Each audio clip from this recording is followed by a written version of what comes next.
7월 10일 샤케드 내무부 장관은 지난 6일에 가족통합법의 연장이 무산되도록 반대표를 던진 새 연립정부 소속인 야미나당의 히클리 의원을 비난했습니다. 히클리 의원은 이스라엘 시민과 결혼한 팔레스타인 주민들이 자동으로 시민권이나 영주권을 받는 것을 방지하는 가족통합법의 연장을 지지 혹은 기권하겠다고 했으나 투표를 하는 지난 6일에 반대표를 던졌습니다.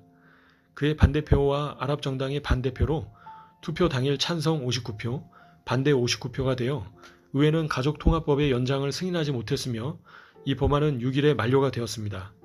이로써 먼저 아랍계 이스라엘 배우자를 둔 약 400여 가구의 팔레스타인 배우자 및 가족들이 시민권 혹은 거주권을 신청할 수 있게 되었습니다. 한편 샤케드 내무부 장관은 수주 내로 이 법안에 대해 다시 의회가 투표하도록 할 것임을 밝히기도 했습니다. 7월 11일 라피드 외무장관은 2008년 찌피 리브니 이후 처음 이스라엘인으로 EU 외교 이사회에서 26명의 유럽 외무장관 앞에서 연설했습니다.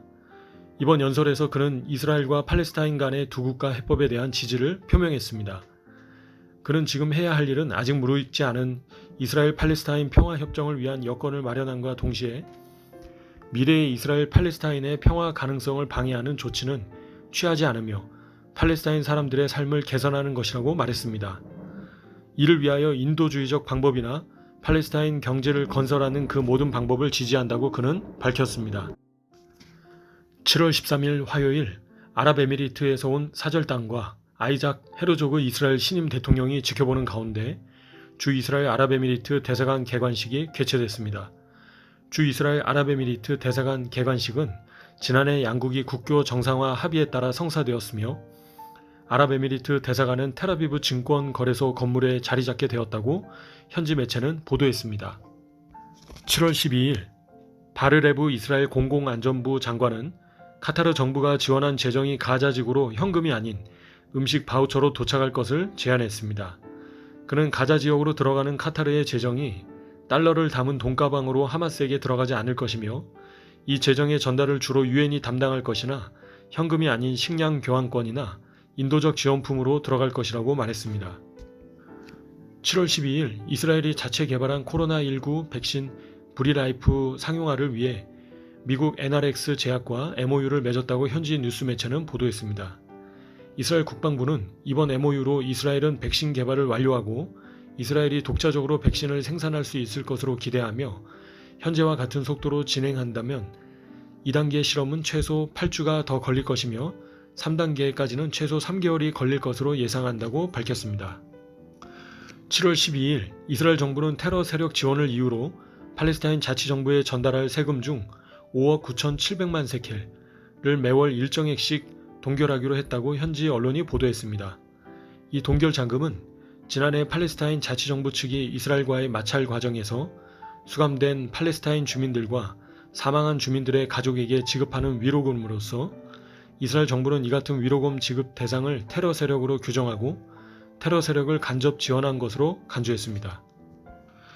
7월 12일 오후 심장 이식 수술을 후 거부 반응을 막기 위해 면역 억제 치료를 받은 10여 명의 환자가 텔아비브의 쉐바 메디컬 센터에서 화이자 백신으로 3차 접종을 했다고 현지 뉴스 매체는 보도했습니다. 이스라엘의 부스터샷 접종은 델타 변이의 확산 속에 2회차까지 백신 접종을 완료하고도 특별한 사정으로 면역력이 약화한 사람에게 추가 접종을 시켜 감염을 예방하기 위해 최근 결정됐습니다. 이스라엘은 최근 델타 변이의 확산으로 신규 확진자 수가 700명대를 넘어서며 급증하고 있으며 또한 4건의 델타 플러스 감염 사례도 나타났습니다. 7월 12일 이스라엘 관광청은 최근 예루살렘 통곡의 벽에서 제2성전시대 건축물의 일부가 발굴되었으며 8월 초부터 통곡의 벽 터널 내의 새로운 통로를 통해 일반에 공개될 예정이라고 밝혔습니다. 이번에 발굴된 건축물은 성전산으로 이어진 길 위에 위치했던 기원전 20년, 30년대 건물로서 예루살렘의 성전산 외부에서 발견된 제2성전시대의 가장 웅장한 공공 건축물 중 하나로 고위 인사들이 성전 부지와 성전산 입장 전에 사용했던 시의회 건물로 추정된다고 합니다. 새 연립정부가 출범한 지 약 한 달이 되었습니다. 우려와 기대 속에 새 연립정부는 여러 도전되는 상황 가운데서 이전 정부와는 차별화된 정책들을 쏟아놓고 있습니다. 동성애 등의 성소수자의 권리를 지지하는 것뿐만 아니라 팔레스타인 주민들의 삶의 질을 향상시키려는 움직임과 함께 라피드 현 외무부 장관은 두 국가 해법을 드러내놓고 지지하였습니다. 2년 뒤면 베네 총리를 이어 총리직을 수행할 라피드는 두 국가 해법을 주장하면서 유엔 등과 같이 두 국가 해법을 지지하는 국제기구와 손을 맞잡고 이 땅을 나누려는 일에 적극 동참할 것으로 예상됩니다. 계속해서 이스라엘과 예루살렘의 안전과 평안과 보호를 위해 기도 부탁드립니다. 두 국가 해법을 주장하며 이 땅을 나누려는 악한 세력들은 힘과 건세를 잃고 무력화되도록, 새 정부에 입안되는 정책들 가운데 주님께서 기뻐하지 않으시는 정책들은 다 물거품처럼 무산되도록, 그럼에도 불구하고 저들의 구원을 위해 허락하시는 상황과 환경을 통해 복음의 진보가 이루어지고 복음이 흥왕하여 이 마지막 때에 이스라엘의 남은 자 가운데서 한 영혼이라도 더 구원받도록, 더욱 삶이 어려워질 것으로 예상되는 정통 유대인 가정을 축복하고 기도와 물질로 섬길 수많은 열방 성도들이 열방 곳곳에서 일어나 사랑으로 이들에게 나아오도록, 그리하여 여전히 눈과 귀와 마음이 가려져 있는 저들에게 저들이 그토록 기다리는 메시아께서 예수아이심을, 구원의 이름은 오직 예수아뿐임을 깨달을 수 있도록 메말라 죽은 뼈와 같은 이 백성에게 사방에서 생기가 되어 저들에게 생명을 전하는 의의 통로가 되도록 함께 기도 부탁드립니다. 감사합니다. 또 내게 이르시되 인자야 너는 생기를 향하여 대언하라.